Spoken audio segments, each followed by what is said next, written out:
Believe me, one day, very soon, the majority of people will start returning to the past of their own accord. They'll start losing their memories willingly. The time is coming when more and more people will want to hide in the cave of the past, to turn back. And not for happy reasons, by the way. We need to be ready with the bomb shelter of the past. Call it the time shelter, if you will. Welcome to the Booker Prize podcast with me, Jo Hamia. And me, James Walton. And this week we have an end-of-the-year treat for you, an interview with 2023 International Booker Prize winners Georgi Gospodinov and Angela Rodel, the author and translator respectively of the novel Time Shelter.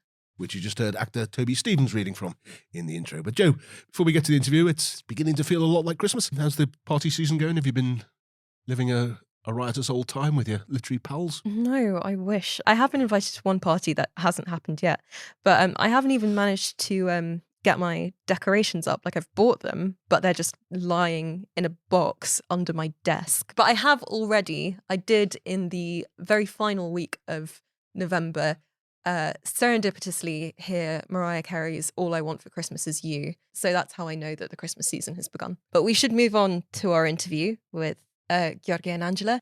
Okay, but before we get to the interview, Jo, why don't you tell us what Time Shelter is all about? Yeah, it's centered around this conceit of an Alzheimer's clinic, which essentially offers to restore memory by taking patients back to the point in life at which they were youngest, healthiest, are more likely to recover all their faculties. Yeah, so for example, they've got a floor for the 60s, a floor for the 50s, Yeah. and rather, melancholy way they've got to get ready for the 80s and 90s for when people like that are coming through. Yeah. So at that point, It's all quite nice. Yes, it's all quite nice, and then it becomes not so nice because I suppose various countries catch hold of this concept and politicize it to no end. So they begin sort of appropriating these memory rooms as a way to go back to the best decade of their era, and it all culminates in this. It reads. I don't want to say this is a bad thing. It's farcical, but not in a bad way. Series of referendums in Europe on which decade the country should go back to that's live right. in. And it goes through one by one. Tragically, Britain's not allowed to join in because we're not in the EU anymore. Shameful. But it is really kind of fascinating. There's this sense of I guess suspense that the narrator goes through over. And speculation over which decade each country will choose. In the end, a lot of countries do seem to plump for the 80s, don't they? Yeah, and particularly in Eastern Europe, it's kind of very late 80s, Yeah. After communism, but before the disappointment sets in. But no, it is true for a lot of the countries. It's the 80s, and I think this allows the book to make the point of the kind of dangers of nostalgia, the weaponization of nostalgia. Yes. I think personally, going back to the past is perfectly pleasurable and lovely, if bittersweet and a bit pangy. Yeah. But for an entire country to do it, that's sort of where the trouble begins. And we've obviously seen that in all sorts of countries around the world in the last few years. And there's obviously there's a focus on Bulgaria. So at one point the narrator goes back when the two factions in the referendum are deciding which they want. So there's one called the SOC movement. SOC movement, I think, which is Yeah. the socialists who want to go back to communism, not at its most terrible, I think probably 70s, 80s, not the bit where all the intellectuals were being slaughtered after the war. And they reproduce it sort of exactly even down to the cracked nature of the sort of loud hailers and Yeah. how slightly inefficient it is. Meanwhile, there's also slightly breaking the referendum conditions, isn't it? Because it's meant to be the 20th century, but the bit where Bulgaria became independent of the Ottoman Empire in the 1880s, and so there's those people. So people start wearing, national clothes and stuff on buses and everything. Yeah. So the narrator finds when he goes back, there's these two factions fighting against each other. Yeah. It is slightly terrifying. I mean, I think there's a point in the book in Sarajevo where there's a reenactment of Franz Ferdinand going around in a motor car, and there's this narration that's like, well, obviously he's not going to get shot. It's fine. We all know what happened after that, so no one's going to be stupid enough. And then guess what? Yeah. So it really is, I think, when we come on to the interview with Georgi, he makes the point that personal memory can't be altered or relived or undone, but historical memory and events definitely can. And I think the novel is really good towards the end on picking up on Yeah. that point. I think we've summarised that pretty well, Joe. If we may Yeah. pat ourselves on the back, but I wouldn't want people listening to not realise that it explores memory from almost every possible angle, doesn't Yes. it? The good things, the bad things, whether it's best to remember. And there's some just stories that are great in themselves. There's one guy who's completely forgotten what happened to him, and they bring in basically the secret policeman who used to follow him around in Bulgaria, Mhm. who tells him exactly what he did during those years. The other thing I actually really enjoyed about it is I think if you just went through it and ticked off all the cultural references in it, all the music, all the film, all the historical landmarks, you would end up with this really amazing catalogue of just I don't know how you put it, like European cultural artifacts. Just like No, a really no, great absolutely, guidebook absolutely. to you could make a syllabus out of it, out of Time Yeah. Shelter, and kind of study No, I know. Obviously, each art piece I'm or very pleased about the complete centrality of the Beatles to the entire history of Europe in the 20th century. Outdone only by the Second World War, which still remains, I think, the thing to which everything leads and from which everything leads. yeah. And that's Time Shelter. So with all that being said, let's move on to the interview.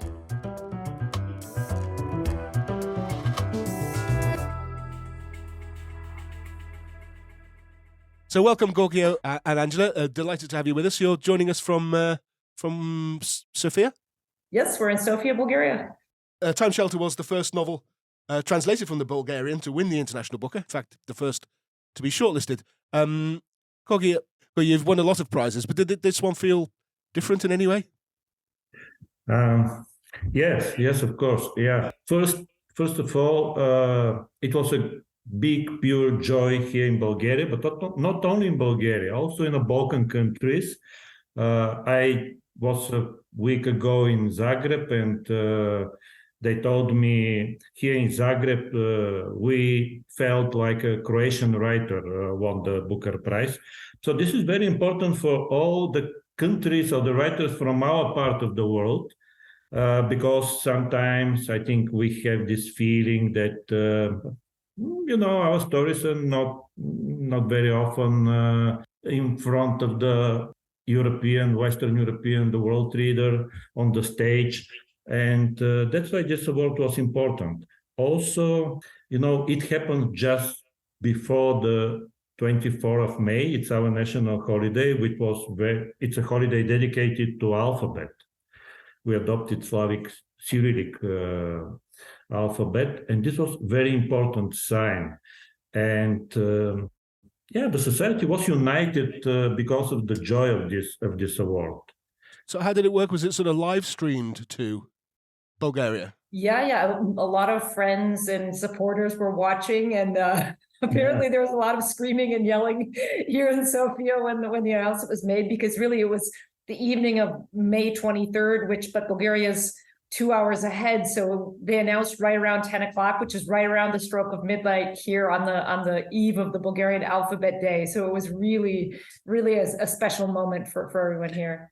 But I heard the two of you afterwards wanted to celebrate. You were in Kensington after the ceremony, and unfortunately not much partying in Kensington. No, it's too bad we weren't here in Sofia. We ended up going to a convenience store and getting a bottle of Prosecco and sitting in the hotel with Georgi's wife and daughter, and it kind of brought us all back to our student years. Oh my God, that's so lovely in its way as well, though. It sounds really intimate. But I'd also love to know, Angela, it's also a huge win for a translator. How has it, changed your life? Is there a translation community?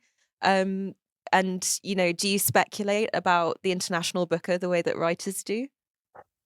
I think that maybe translators were used to being invisible, so I didn't even dare think about the Booker International. I've known other translators who've won it, but that always just seems like a dream, something that's impossible. And it's interesting because there is a community of translators, but because I don't live in the US, I don't see my colleagues in the US. Of course, online we communicate with Alta and some other groups. But here in Bulgaria, we have a community of translators, all of us translating into different languages. So last night we were just at a party and I ran into Georgi's Danish translator, his Dutch translator. So actually, there are different translation communities, but I think most of us are probably too humble to dare to dream about something like the Booker. So it's just an absolute dream come true. And how did you two meet? Actually, let's go back to the beginning.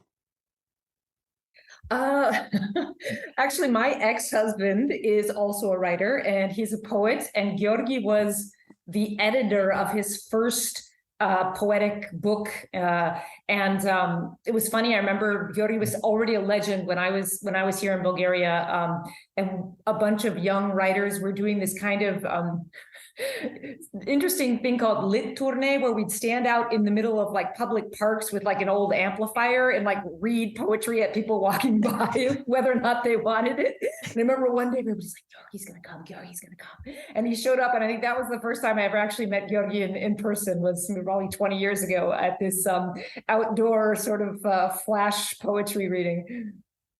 I actually, something that I found really fascinating is the fact that you're both musically inclined. Georgi, you write operas, and Angela, you're in a folk band. Do you ever overlap in that sense? Yeah, no, I think Georgi, and one of the things I really like about his writing is that there's music plays such a role. As we saw in Time Shelter, you could make a couple albums out of just all the music that's referenced in the book. And for me, I came to Bulgaria because I wanted to study Bulgarian folk music. So of course, for me, I think it's not coincidence, people that love poetry, that love language, there is a sonic element to it. There's a rhythm, there's a prosody. And I think maybe both of us, our musical inclinations come out, on the page in that respect. I don't know, Georgi? Yes, actually, they asked me from Booker committee to make something like playlist of the novel. And I made this playlist with 12 very important songs and piece of songs. Music is very important because it's connected with Alzheimer and dementia, and the novel is about this. The musical structures, they unlocked memory in a way, and also they stay till the last moments in our memory. The last thing that will disappear, this is some piece of music. So that's why it was very important for the novel. But also when I write, I like to start with the music, and you can find many Beatles songs, but also Sarabanda by Handel, but also this very old song by Kurt Weill and Bertolt Brecht, Alabama song, that we know because of Doors later. So all of these pieces are very important for the novel. Can we just ask a bit about how the actual collaboration between you works? Georgi, do you write the book and then give it to Angela? She presents you with the English translation, or is it more collaborative all along the way than that? Yes, with Angela, this is the second novel that we worked together with Angela. The previous one was The Physics of Sorrow. And now, because we are living in the same city, in Sofia, so it's very easy to communicate, to have coffee, to talk about these translations, issues. And I really like when I have talk with translators. I'm always suspicious to the translators that never ask you. I would love to know, Angela, exactly how translating from a Slavic language to an English language. Yeah, no, Bulgarian is maybe odd in terms of Slavic languages, and it doesn't have cases. So everyone who's suffered with Russian and Polish and all the other languages with lots of cases, and in one sense, that's it's a little easier, quote unquote, in Bulgarian. But the verbal system is by far the hardest. I think I teach translation, and that's one of the things I find my students struggling with. Yeah, but just the sounding is very different. Like Slavic languages have lots of consonants. A lot of Bulgarian is unusual in that it has a postpositional article like the. comes at the end of the word, and it's like ta, to, toy. And so you get this kind of like, almost like a machine gun kind of rat-a-tat-a type sound in Bulgarian, which is really like difficult to emulate. And in his previous book, Physics of Sorrow, he played with that, and it was very difficult to figure out how to bring a little bit of that into the English sounding. Yeah. And do you ever think when he does something like that, oh, for God's sake, make my life a bit easier? Yes, yeah, I think so. We lovingly complain, all of Georgi's translators, we all know each other, many of us, and we say, oh, what did you do about that? Oh, that was really kind of nasty on his part, wasn't it? So, so complaining is not something typical only for Bulgarian, but also for the translators. Actually, could I just lower the tone slightly, Angela, with just one question that struck me, which is, there's one bit in the book where talking about what time takes off people. And this robber, life or time, comes and takes everything. Your memory, your heart, your hearing, your pecker. Now, presumably there's quite a lot of words for penis in Bulgarian. There's certainly a lot of words for penis in English, with different degrees of sort of comedy and rudeness. And do you have to sort of match that sort of thing up? It's so funny. You would ask a friend of mine about 2 weeks ago, just asked me the exact same question, like, why pecker? and the word in Bulgarian, like in Bulgarian also has a range of possible words I for imagine. this noun, and it needed something that was kind of funny, light. It's not particularly vulgar, my bishpatka na Bulgarski. So it also had the p with the sounding worked as well. So, I didn't want something that was very vulgar or too medical. And I thought that was sort of like a little bit lighthearted, it also had the right sounding. And in the phrase has this series of things that you lose that has a rhythm. And so I think there were a number of considerations that went into choosing pecker. We're obviously quite proud of pecker in the end. And just actually one other just question, for the fact that we'll get onto the novel much more closely in a minute, but there's a memory clinic that's surrounded by flowers that are forget-me-nots, which is obviously a lovely sort of touch. Is that the same phrase in Bulgarian then? Yes, luckily. I don't know what my colleagues who are in languages where it's named something different, but I lucked out completely the nezabravka, right? It's the same. It's basically don't forget in Bulgarian. So I lucked out. Well, maybe we can shift over more to the idea of Bulgarian literature generally, because there was a great sort of inaugural sense, Georgi, when you won the prize. Do you feel like Bulgarian literature up to this point has been given its due, or have we all been missing something? I hope it will come. I hope that this award, and I think it's already happened, will open slightly the door to Bulgarian literature, and not only to the contemporary literature, but of course on it as well, but also to the literature from 20th century that we missed in a time.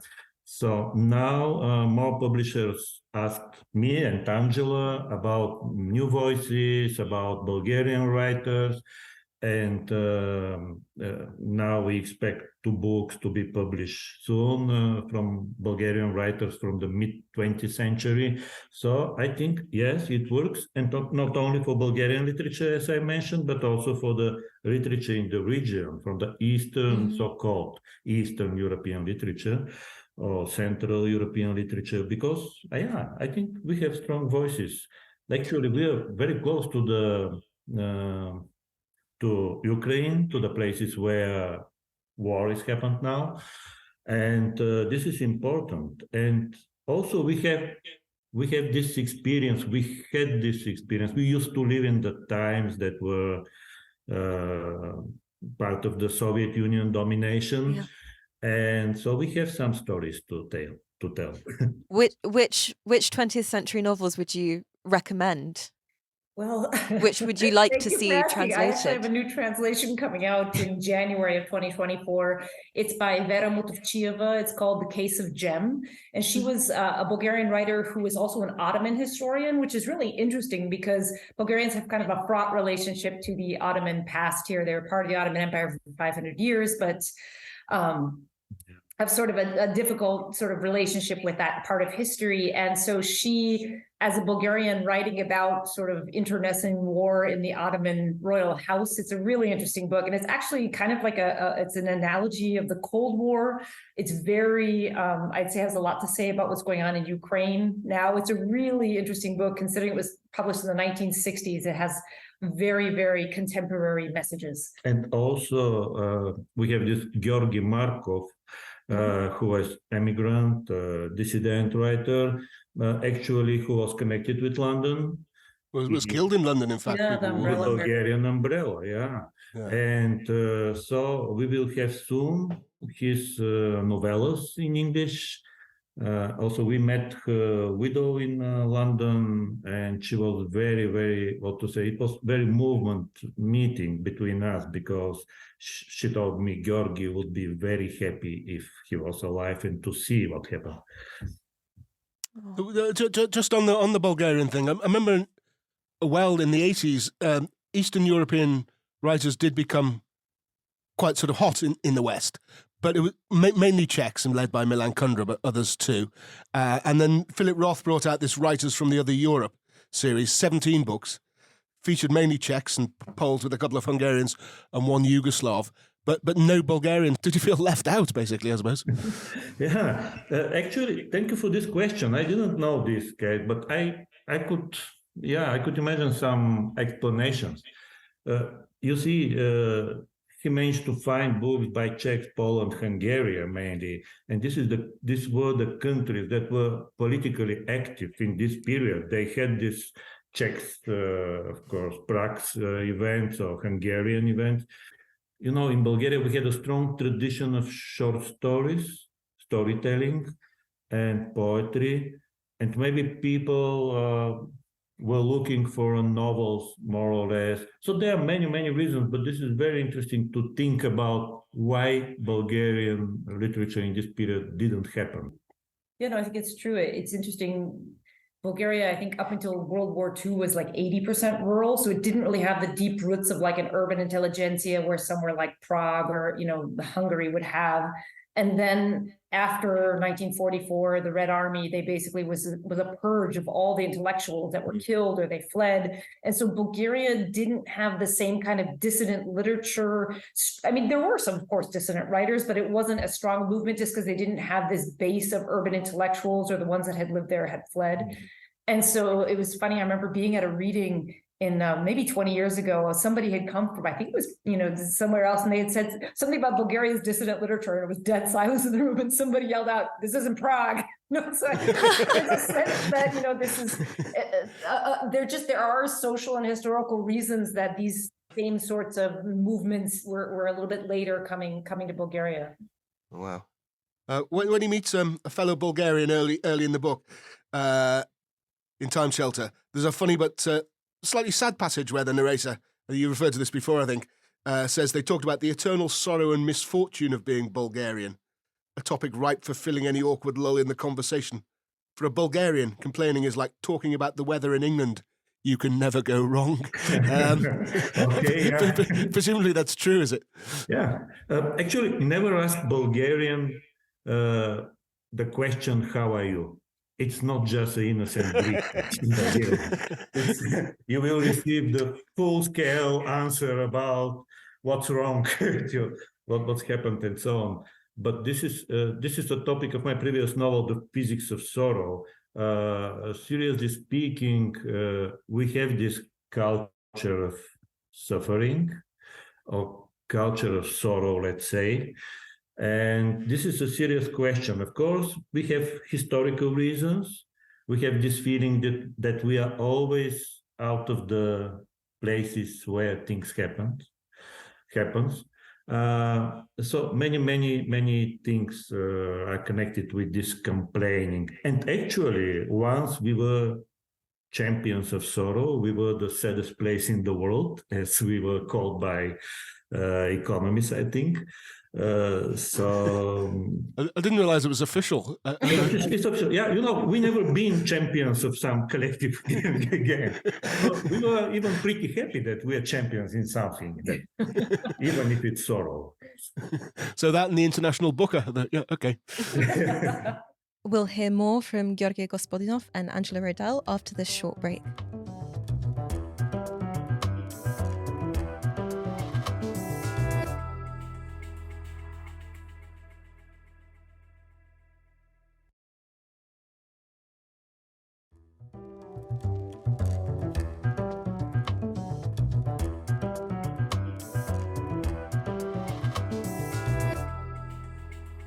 Welcome back to our interview with Georgi Gospodinov and Angela Rodel. For people in the West, obviously the past is vanished.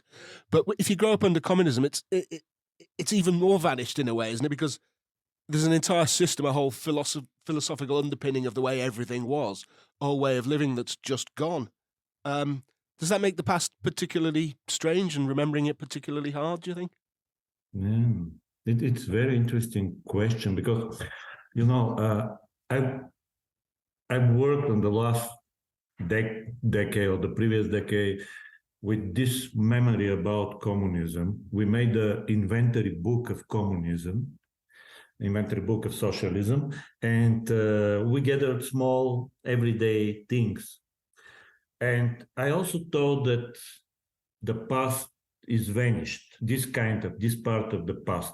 But when you cross the small villages or the small towns in Bulgaria especially, you will see how actually part of this past is still there. Part of this furniture is still there. Part of these objects are there. And it's because of poverty, of course. Poverty keeps the past alive in a way. And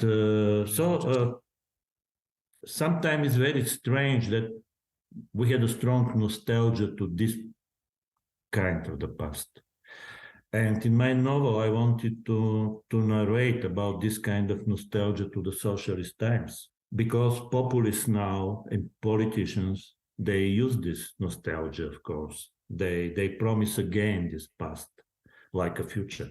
When I was young, they promised us, usually they promise us future. They paid us with this check of the futures. Now they promise us the past, but we know it. We know it, in a good way. So this is one strange thing.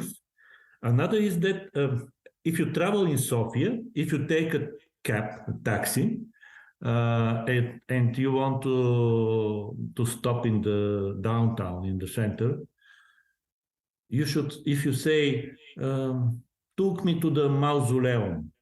Mausoleum of Georgi Dimitrov was destroyed maybe 20 years ago, even more. It doesn't exist. It was mausoleum with a mummified body of Georgi Dimitrov, now a communist leader then. But the people still remember this place, and they know this place. You can feel the shadow of this place there. So it's very interesting with the times. They are not really passed into the past.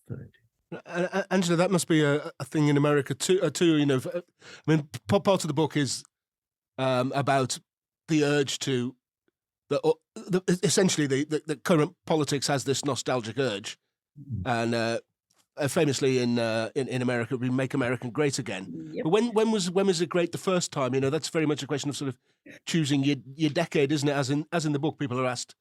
Yeah, and every country's given a chance. Very much on who you ask. With certain racial groups, certain women, many people will answer that question very differently depending on what their identity is. So yeah, I think those are questions that every society asks itself, and that's what I think is so genius about Georgi's book, is that he, in a sort of a ironic and maybe a bit farcical way, goes through a number of different countries and how do they pick and when do they pick, but it really kind of makes you think. And I thought about it, I'm like, what would America, I kind of fear to ask what Americans would pick which decade. But, what would be your best guess, actually?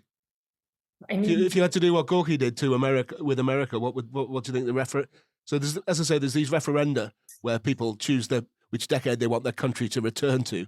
What would America go for, do you think?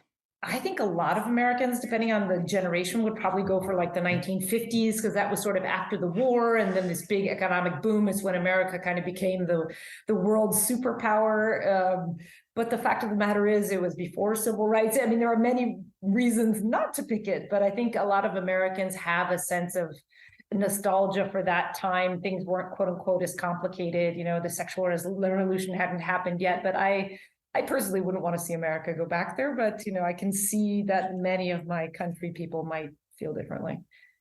In Bulgaria, in the novel, we have two periods. One of these nationalistic periods of the Bulgarian revival movement from 19th century, and another one is this late communism, this nostalgia to the late communism. The nostalgia of these times, it's not maybe not anymore the nostalgia, I hope, to the communist ideology, but this is a kind of conservative. It became a conservative nostalgia to this previous decade. But in the book, there's a point where you write, the narrator says there were two Bulgarias and neither of them was mine. So is this how you feel? Look, I hope that there is a third one, actually. Yes. That is mine. The third one, yeah. Because if the two Bulgarians are one nationalistic Bulgarian with the kitsch nationalism, the other one is with nostalgia to socialism, to the old times, I think that there is a smaller one with young pro-European people, democratic people who really feel like a part of the world. And I believe in this kind of Bulgaria. Now, the book is a kind of thorough debate about the pros and cons of remembering. What's good about remembering and what's dangerous about remembering and going back to the past. Did you eventually, again, quite a big question this, but did you eventually come down on one side or the other?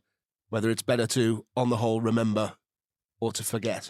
This is the main question of the book, of course. Of course, working with the memory, everyday working with the memory is important, I think. Everyday work, this is important phrase, because what happened now, we are 70 years later from the Second World War, and we have another war. So for 70 years, for 7 decades after Second World War, because of, I think, of our stories, of our thinking, and all the reflections on the war, we managed to have 7 decades peace. So that's the work of the memory. Memory keep the past into the past. I think that now we are living in a special period, in a kind of social amnesia, dementia, and Alzheimer, collective Alzheimer. We started to lose our memory for the past, and that's why the past comes easily now. Because the memory, it's important to have strong memory, because to keep the past into the past. And so that's why it's important. But the question is, what kind of memory you should develop? I think it must be, liberated memory. Could I say this? Yeah. Because there are also some dealers of the past, dealers of the memory for the past, like populists. And they sell us kind of dimensional, invented, sanitized. Fake memory for the past. So this is also important. What kind of memory? Be careful what kind of memory they sell. Yes. So in a way, nostalgia is almost the opposite of proper memory. In a way, is that what you're saying? The nostalgia is a normal human feeling. We should admit this. When you like to live in your own past, it's a personal feeling, personal thing. And then it could be a bit innocent when you have a nostalgia to, I don't know, to the days when you were young or student or something like this. But nostalgia became dangerous, become a weapon when someone tried to sell you collective past, when you try to put you in a collective nostalgia to some epoch or part of the history, and this could be dangerous in a way, because nostalgia is like glasses that are not on the right size. You put them and you see the world in a different way, not in a real one. Obviously, part of the book is about growing up, sort of seeing the West as a sort of mysterious other thing, but very beguiling, very attractive in some way? I mean, again, this is a big question. What did the West mean to people growing up in Eastern Europe, and was that romanticized too, as it turned out? Actually, we knew that we were far away, that the other world existed. We knew this, and we knew that we are not there, that this world is denied to us. And it was very traumatic knowledge, actually. So Western world was some place that we knew that we never will be there. We will not be part of this. So we didn't believe, we stopped to believe that we will be there. But we invented this place. We dreamed about this place. We had our dreams about him. And my father and mother, they never traveled abroad, I mean in Paris or London or Rome, but they had their imaginary Paris, London, and Rome. And when I travel now, because of my books, and I always call them and say, Mom, I'm here in Paris on Champs-Élysées, and they say, okay, so it must be great and this and this. I say, okay, it's not bad. But, and I realized that they have, their Paris, Rome, and London still stay more beautiful than mine. They still make this miracle of invention. They still keep this picture, because during the communist time we were, of course, the world was denied, but we tried to find a way to read about this world, to watch the movies, to invent them. Do you know which was more prestigious job in the time of socialism? You would never guess. It was to be an international truck driver. Truck driver, because you can travel abroad. Abroad for us was like a different country, like a separate country, where you can buy long chew gums like cigarettes, or you can buy all these everyday goods like whiskey, chocolates, and so on and so on. And after that, to keep the empty packages of this, they also were values. It was very, it could be funny, but also it could be, if you analyze this, it could be very traumatic in a way. Anyway, so this international truck driver, they were allowed to travel abroad, and they brought to us back some records, some albums, some video types, some audio types, and this was important, Can I flip it, actually? Angela, can I ask you about your experience of going from west to east? Well, can I just add in, why of all the countries in all the world did you choose Bulgaria? Because of the music. Actually, Bulgarian music, if you don't know, it's the best music in the world. Though I'm clearly biased, but it really is a completely unique and unbelievable. They have a very interesting folk singing tradition, women's folk singing tradition. And I was thinking when Georgi was talking about the history, basically, Bulgaria was very rural up until the 1940s. And so they kept their folk tradition quite alive compared to Western Europe. And then when the communists came in, they made everybody move into cities to work in factories, but they saved the music in the sense that they put it on stage, and they made it in these state ensembles, and they made this kind of art music, like Western, they put like Western 5, 6, 7 part harmonies to this folk music. And it actually, to me, is one of the most beautiful musics in the world. This really interesting combination of Bulgaria's folk tradition and like Western kind of, avant-garde art music. And so I came to study the music. I came to study to study singing, and you can't sing if you don't know the words, right? So I had to learn Bulgarian as well. So how did you come across the music? So in a way, we imported Western music in Bulgaria illegally through these truck drivers or so on, but exported our Bulgarian exactly. music. Yeah, absolutely. Yeah, no, actually, I was an undergrad at Yale in the early 1990s, and I was studying Russian literature, Russian language, but I always had been a singer, and they had the Yale Slavic chorus, and I was like, oh, perfect. It's like, Russian, but music. And I went and I heard that they played some Bulgarian music, and I was like, what is that? I want my voice to sound like that. And so I eventually nobody taught Bulgarian at Yale even then, but I sort of gradually I mean, I like Russian literature to this day, but I sort of refocused on the Balkans and on Southern Slavic, and then got a grant after I graduated to come here and study music. I think I sort of interrupted Joe's main question there, which was your experience of the Oh, East. yes. Yeah, sorry.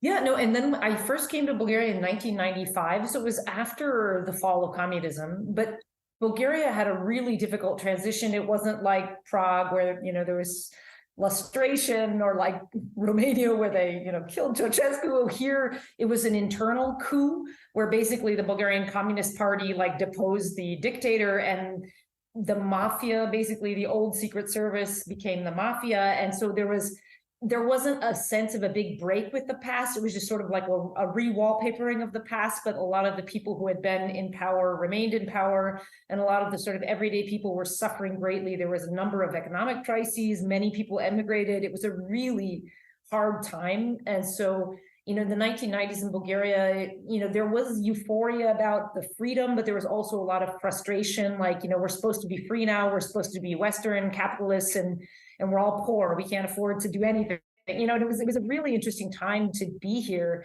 Everything was so gray. I mean, I remember as a musician, I would want to make recordings, and I had to bring like a suitcase full of like AA batteries, because you couldn't even get something as simple as like AA batteries. I mean, that's not the case now, but it was a really tough time. I think it was a very difficult time for Bulgaria, and a time when a lot of people felt very disillusioned by the West and by capitalism, because of the way the transition kind of just left the same people in power, and the people that have been wealthy before were now even that much more wealthy. So it was an interesting time to be here for sure.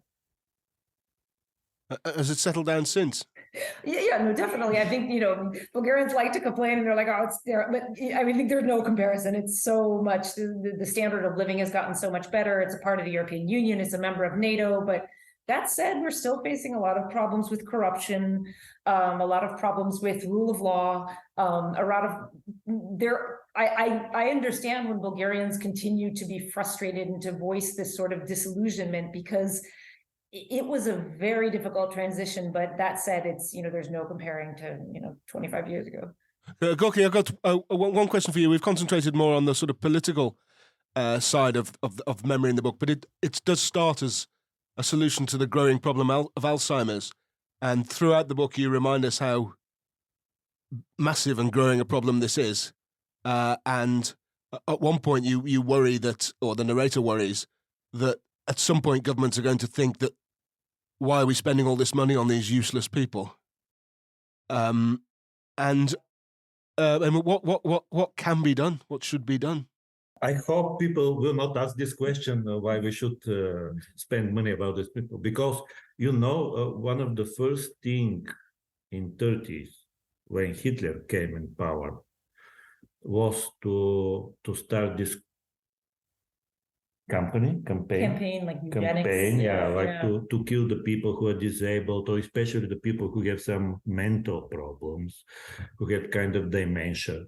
So this is a very dangerous, very, very important question, and could be very dangerous.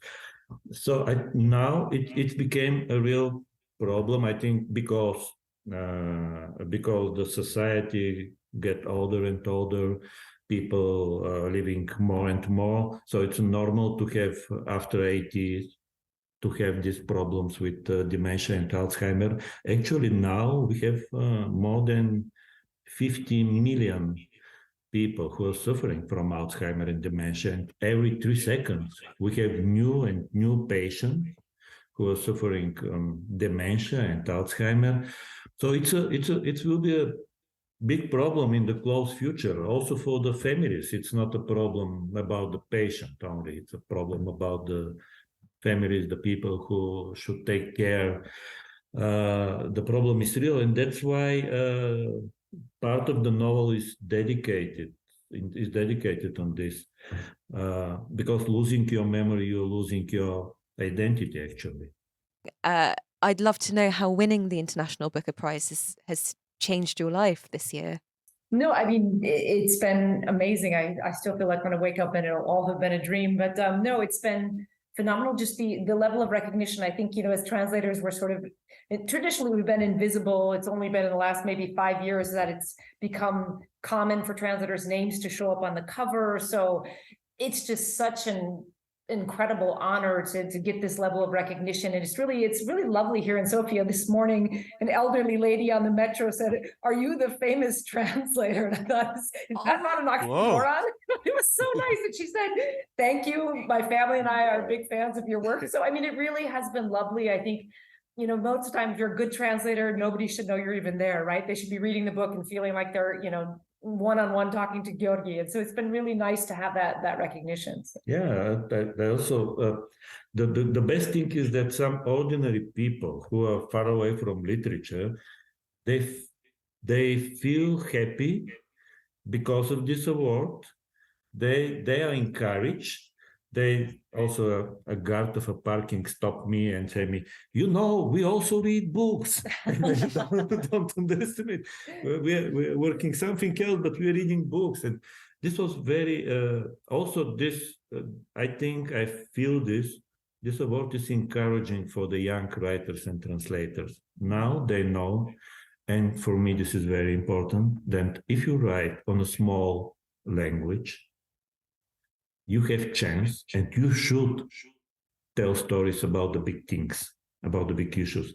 You don't need to be exotized, to be put in box, like, okay, you are from Bulgaria. What we are waiting from you to tell stories about the Ottoman Empire or the fighting or something like this, or some exotic things. No, you have right, and you should use this right to tell whatever you want to tell about everything. Because we have what to tell. And this is very important, what happened after the award. This has been my favorite interview. I've really loved listening to you both. It's been wonderful. Well, thank you so much. Thank you. No, thank you very much. Take care. Have Goodbye. a lovely day.